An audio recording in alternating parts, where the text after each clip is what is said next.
ইরানের পারমাণবিক সমৃদ্ধকরণ নিয়ে মাথাব্যথা থামছেই না যুক্তরাষ্ট্রের। কিছুদিন আগে দুদেশের মাঝে বৈঠকের পর দ্বিতীয় দফার আলোচনা নিয়ে তেহরান ও ওয়াশিংটনের দিকে নজর পুরো বিশ্বের।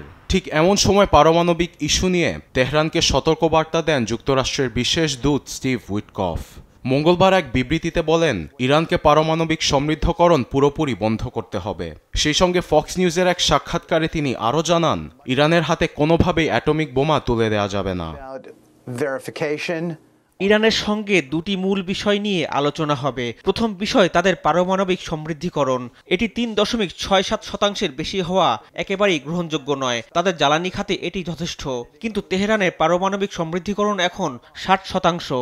দ্বিতীয় বিষয় তাদের ক্ষেপণাস্ত্র তৈরির দিক নিয়ে আলোচনা হবে। সেখানে তাদের হাতে কী ধরনের মিসাইল আছে, বোমার মজুদ কতটুকু, এ নিয়ে আলোচনা হবে।